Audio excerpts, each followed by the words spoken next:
Setidaknya ada beberapa pemain yang layak kembali mendapatkan panggilan Shin Tae-yong ketika memimpin timnas Indonesia di Piala Asia 2023. Siapa saja mereka? Kegagalan timnas Indonesia di Piala AFF 2022 membuat komposisi pemain yang dipanggil Shin Tae-yong menjadi sorotan. Beberapa penggawa dianggap tidak layak untuk kembali berseragam Garuda. Melempemnya performa beberapa pemain membuat Shin Tae-yong dirasa harus melakukan perubahan dalam skuad tim Merah Putih guna mencari komposisi skuad terbaik khususnya di Piala Asia 2023. Soal pemilihan pemain, setidaknya 5 sosok ini pantas untuk kembali mendapat kepercayaan sang juru taktik asal Korea Selatan. Bukan lagi rahasia bahwa Shin Tae-yong memiliki kecenderungan untuk memainkan pemain bertahan dengan kaki kidal di posisi bek tengah sebelah kiri. Hal itu yang dia tidak miliki ketika Elkan Bagot harus absen di Piala AFF 2022. Taktik 3 bek Shin Tae-yong tidak berjalan mulus. Rizky Ridho yang menempati posisi Bagot sering terisolasi karena arah umpannya terbatas mengingat kaki terkuatnya adalah kanan. Sejatinya, Shin Tae-yong sempat memiliki bek kidal dalam diri Alveandra Dewangga. Sayangnya, pemain PSIS Semarang itu tengah dibekap cedera sehingga tak lagi dipanggil ke timnas. Mengingat Piala Asia 2023 direncanakan baru akan bergulir pada akhir 2023 atau di awal 2024, Alveandra Dewangga yang diyakini sudah pulih bisa dipanggil kembali Shin ke tim nasional. Seperti Alveandra Dewangga, Irfan Jaya adalah salah satu pemain yang sempat jadi andalan Shin Tae-yong di timnas Indonesia. Namun, pemain Bali United itu kini tengah dibekap cedera. Bahkan, Irfan Jaya yang melejit bersama PSS Sleman musim lalu, sudah menepi sejak September 2022. Jika pulih, dirinya bisa menjadi opsi di lini sayap skuad Garuda mengingat kemampuannya untuk melakukan tusukan dan berani berduel di kotak penalti lawan. Berikutnya adalah, Stefano Lillipali. Kali terakhir dipanggil Shin Tae-yong adalah pada kualifikasi Piala Asia 2023. Kehadirannya di skuad Garuda berimpak positif. Kendati tidak berhasil mencetak gol dalam 3 laga yang dimainkan, Stefano Lillipali mampu jadi penghubung antara lini belakang dan lini depan skuad Garuda. Saat timnas Indonesia menang 2-1 atas Kuwait, Lillipali bahkan diberikan tanggung jawab bermain sebagai ujung tombak dengan peran false nine oleh Shin Tae-yong.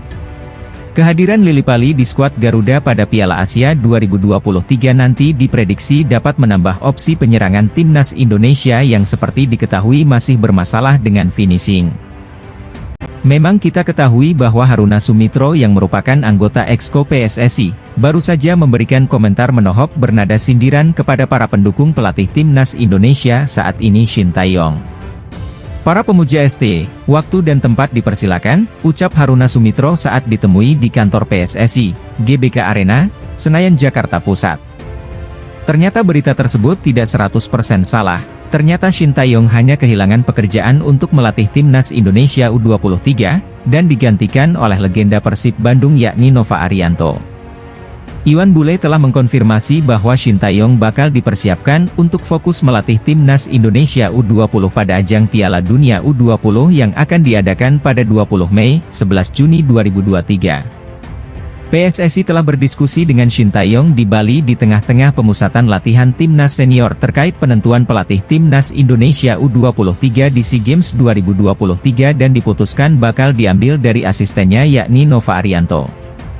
Nova Arianto akan tetap berada dalam pengawasan langsung dari Shin Tae-yong, dan bakal memimpin anak asuhnya di SEA Games yang akan dilaksanakan di Kamboja tanggal 5 hingga 17 Mei 2023 mendatang. Beberapa waktu lalu, kami berdiskusi dengan Shin Tae-yong di Bali, ujar Ketua PSSI, Muhammad Iriawan dikutip dari laman resmi PSSI. Dia akan menunjuk asistennya yakni Nova Arianto, namun ST meyakinkan bahwa penggantinya tersebut tetap berada di bawah kendali dia, kata pria yang karib dipanggil Iwan Bule itu. Sejak bergabung bersama tim kepelatihan timnas Indonesia, Nova Arianto selalu mendampingi Shin Tae-yong ketika melatih timnas pada beberapa kelompok umur. Nova Arianto menjadi satu dari sedikit pelatih lokal yang awet menjadi bagian tim kepelatihan timnas Indonesia sejak 2019. Dia bisa dikatakan merupakan tangan kanan Shin Tae-yong yang telah melatih sejak tahun 2020. Tentunya itu menjadi hal baik untuk timnas Indonesia kelompok umur, pasalnya Shin Tae-yong tidak mungkin mempersiapkan dua timnas dalam waktu bersamaan. Pasalnya perbedaan tanggal perhelatan yakni SEA Games dan Piala Dunia U20 bakal membuat PSSI dan Shin Tae-yong mengambang keputusan tersebut. Timnas Indonesia bisa tampil gemilang di Piala Asia 2023 dengan sejumlah pertimbangan. Timnas Indonesia berhasil menembus Piala Asia 2023 usai lolos sebagai salah satu runner-up grup terbaik pada babak kualifikasi yang digelar tahun lalu. Keberhasilan ini pun menjadi catatan manis tersendiri, di mana Timnas Indonesia akan kembali ke ajang 4 tahunan itu untuk pertama kalinya sejak 2007 silam. Dengan begitu paling tidak ada beberapa alasan Timnas Indonesia bisa tampil bagus di Piala Asia 2023. Tak ada yang menampik betapa pentingnya peran para pemain naturalisasi. Hal ini ditunjukkan Jordi Amat dan Mark Klok pada Piala AFF 2022 lalu. Di Piala Asia 2023 nanti, Timnas Indonesia akan mendapat tambahan pemain naturalisasi lagi pada diri Sandy Walsh dan Shane Patinama serta Elkan Bagot yang akan menambah kekuatan untuk menghadapi lawan-lawan berat di level Asia. Di Piala AFF 2022 lalu, Timnas Indonesia memang melakoni persiapan cukup panjang. Tapi adanya kendala pemain yang absen dan tak adanya uji coba membuat persiapan ini pun tak cukup matang. Karena Piala Asia 2023 akan digelar pada Juni nanti, maka Timnas Indonesia punya waktu untuk beruji coba sembari melakukan persiapan jauh lebih matang.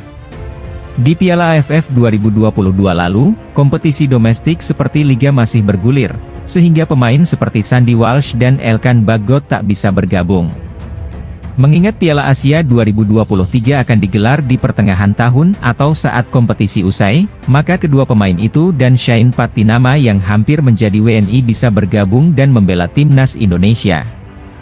Di Piala AFF 2022 lalu, selain tak adanya pemain naturalisasi seperti Sandy Walsh dan Elkan Bagot, komposisi pemain lokal Timnas Indonesia terbilang tak lengkap dengan absennya Dimas Drajat. Tapi di Piala Asia 2023 nanti, Dimas Drajat kemungkinan besar akan disertakan dan tampil untuk memimpin lini serang Timnas Indonesia. Di Piala AFF 2022 lalu, Jordi Amat baru melakoni debutnya bersama Timnas Indonesia, alias belum beradaptasi dengan para pemain lainnya serta taktik Shin Tae-yong. Tapi di Piala Asia 2023 nanti, para pemain naturalisasi seperti Jordi Amat, Sandy Walsh, dan Shane Patinama akan bisa memiliki waktu panjang untuk nyetel dengan skuad dan taktik Shin Tae-yong.